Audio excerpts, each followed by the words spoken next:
Bem-vindo a mais esse vídeo sobre cidadania italiana. Eu sou o Gabriel e hoje a gente vai falar sobre a recente notícia de mudança da lei que talvez alteraria o direito de milhões e milhões de descendentes.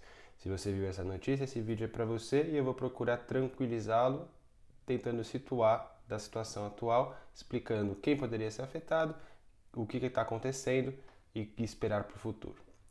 Bom, a internet foi inundada por essas notícias, né? Eu mesmo fiz um teste aqui e procurei no Google Parlamento Italiano por cidadania italiana. E olha só quanta coisa apareceu, em português mesmo. Então, muita coisa aconteceu aqui. Eu recebi de muito cliente, inclusive, um monte de notícias de diferentes links, pessoal preocupado, inclusive até gente que já era cidadão italiano, falando, será que eu vou perder? Será que isso? Será que aquilo? Então eu percebi a necessidade da gente tentar esclarecer um pouquinho esse assunto. Vamos lá. A lei atual da cidadania italiana é a 91, de 5 de fevereiro de 1992. Ela é bem antiga, né? Esse é o texto que regulamenta e que diz quem é, quem não é, o que fazer e o que não fazer nos diferentes casos, seja para as naturalizações, seja para os reconhecimentos e seja para determinar quem de fato é cidadão italiano mesmo. O primeiro artigo já delimita isso, é cidadão italiano, filho, filha de cidadão ou cidadã italiana. Pai ou mãe gerou um filho, pai ou mãe italiana gerou um filho, esse daí também é cidadão italiano. No entanto, como não há uma regulamentação de quantas gerações acima pode ser reconstruído no momento de pedir o reconhecimento da sua cidadania, é possível reconstruir essa árvore genealógica até um cidadão italiano que nasceu na Itália e que deu origem à sua família. Seja ele avô, bisavô, trisavô, tetravô, pentavô, não há limite de geração. Claro que existem alguns fatores limitantes que poderiam interromper essa transmissão e aí você perderia o direito, mas se não houver interrupção nessa árvore genealógica, qualquer pessoa que tenha um ascendente italiano é também italiano. A proposta de lei atual, a que está sendo discutida agora, que também é chamada de desenho de lei porque foi criada no Senado, ela tem a intenção de alterar exatamente essa questão. O quê? Ela quer colocar um limite nas gerações possíveis de reconstrução da sua árvore para que limite um pouquinho o direito das pessoas.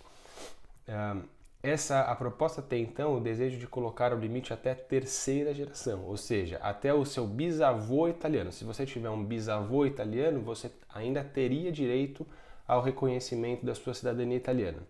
O problema é que eles querem também colocar a necessidade de comprovação de proficiência em italiano. Igual eles já fazem para naturalização para o casamento. Se você tem um marido ou uma esposa italiana ou italiano, você deve comprovar minimamente sua proficiência em italiano por meio de uma prova para poder pedir a sua nacionalidade italiana. Eles querem colocar a mesma prova para os descendentes também de até terceiro grau. E se você está acima do terceiro grau, ainda é possível pedir, e aí eles colocam um requisito adicional, que é habitar na Itália por pelo menos um ano. Veja, inclusive, que essa lei, mesmo que aprovada, mesmo que algo aconteça, não é que vai limitar tanto o reconhecimento. Muitos dos países que são regidos pelo iure sanguinis, eles fazem já isso. O Portugal, por exemplo, exige a comprovação da língua portuguesa. Evidente que para os brasileiros já falam português, esse é um requisito que a gente já supera, né? Porém, isso é algo já feito nos países. Na Espanha, por exemplo, você também só pode reconhecer a cidadania até o seu avô. Portugal também, né? É só do avô. Então, mesmo com a aprovação desse projeto de lei, a Itália ainda teria o acesso à cidadania ainda bastante amplo. A única questão é que a pessoa precisaria comprovar proficiência na língua italiana, né? Mas esse projeto vai ser realmente aprovado? Que pé que tá? Em quanto tempo? Quem que vai ser afetado? Bom, eu resolvi colocar o esquema do próprio Senado de como que as leis são criadas e de como as coisas funcionam por lá. Então, se você olhar na tela, a gente tem a seguinte questão. Então, para uma lei ser criada, o iter inicial é justamente a apresentação de um projeto de lei para o Senado ou para a Câmara. Na Itália se tem um Senado e uma Câmara, como no Brasil também. Aqui na Itália, o Senado e a Câmara têm poderes idênticos, ou seja, eles têm o chamado bicameralismo perfeito, que eles chamam, né? Que as duas casas têm o mesmo nível de poder. Enfim, todo projeto de lei é criado por qualquer parlamentar, por qualquer região, inclusive pelo povo. Se alguém tiver 50 mil assinaturas, é possível apresentar um projeto de lei ao Senado e à Câmara. Isso você inclusive consegue ler aqui. Eu vou colocar esse documento na descrição aqui para vocês poderem acessar. Os projetos de lei que são criados no Senado, eles têm o nome de desenho de lei, disegno di legge. Por isso que a gente fala, por isso que se escreve aí disegno di legge, né? DDL, porque esse projeto foi criado no Senado, né? Por um senador. Depois de criado, esse projeto é designado para alguma das comissões para serem discutidas naquela casa. No Senado, a gente tem 14 comissões permanentes. Cada uma delas é responsável por algum tipo de matéria, né? No nosso caso aqui, ela foi designada para a primeira comissão, que discute casos constitucionais. Depois, essa comissão vai discutir esse projeto, fazer modificações ou não, e vai levar para a Assembleia para votação. Beleza. Depois disso, votada em Assembleia no Senado, como no nosso caso é no Senado, poderia ser na Câmara também, vai levar para a Câmara vai discutir, vai fazer modificações, se fizer modificações tem que voltar para o Senado para ser discutido de novo, e assim vai. E aí, esse projeto precisa ser então discutido, feitas modificações, discutido de novo, e se chegar num ponto comum no texto para que possa virar uma lei e aí passe a valer. Inclusive aqui está um esquema muito legal do próprio site do Senado italiano, que você pode verificar isso. Então nós temos aqui a apresentação da lei, é apresentada para uma das câmeras, pode ser no Senado, pode ser na Câmara, no nosso caso é no Senado, tem o nome de desenho de lei, certo? É designado para uma comissão que vai examinar e vai fazer modificações eventuais. Depois de modificado, chegado num texto, leva para a Assembleia e é votado. Os outros parlamentares dessa casa podem fazer modificações também, vota. Sendo aprovado pela essa casa, vai para outra casa, ou seja, no nosso caso, começou no Senado, vai para a Câmara dos Deputados. Na Câmara dos Deputados, vai ser designado para uma outra comissão que vai fazer modificações, que vai discutir e vai levar para a Assembleia de novo, o plenário. No plenário serão votados, farão modificações ou não, enfim, vai ser discutido isso, e aí é isso. Se for aprovado assim, vai para a lei.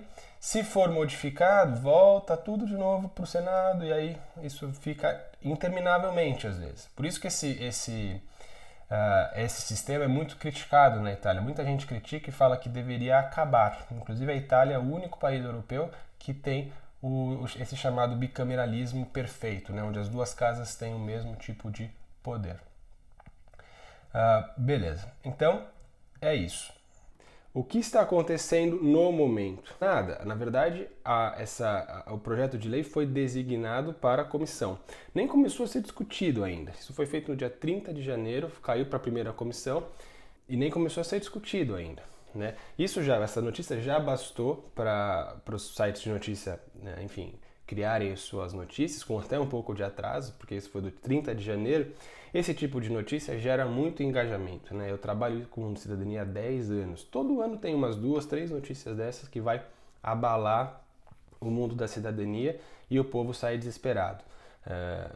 Então, vamos ter muito cuidado e vamos analisar exatamente qual é a situação e como que isso impacta as pessoas. Então, gente, é isso.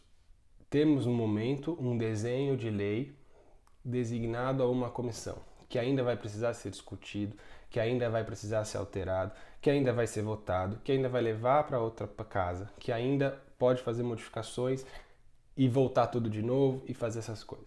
A única diferença nesse caso é que a pessoa que apresentou o projeto de lei faz parte do governo, é do mesmo partido da primeira-ministra.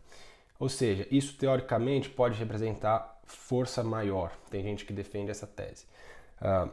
Pode ser que sim, pode ser que não. A política na Itália é mais ou menos como no Brasil, é muito instável, tem coalizão, daqui a pouco muda tudo. Então a gente precisa ter cuidado e precisa ter pé no chão, ver o que está acontecendo. Quem que pode ser afetado realmente com esse tipo de coisa? Bom, quem é cidadão italiano, quem já tem sentença, quem está esperando transcrição, mas já tem sentença, quem já é italiano, seja da forma como foi feito esse processo, não precisa se preocupar. Eu falo isso porque eu recebi de vários clientes que já são cidadãos italianos, inclusive, estão esperando o AIRE, ou estão esperando o passaporte, ou enfim, alguma coisinha ali falta, mas eles já são cidadãos italianos. Não precisa se preocupar, gente. Esse projeto de lei está discutindo o direito ao reconhecimento e não retroativamente quem era cidadão, quem é cidadão italiano e vai rever essa situação. Isso não vai acontecer, tá?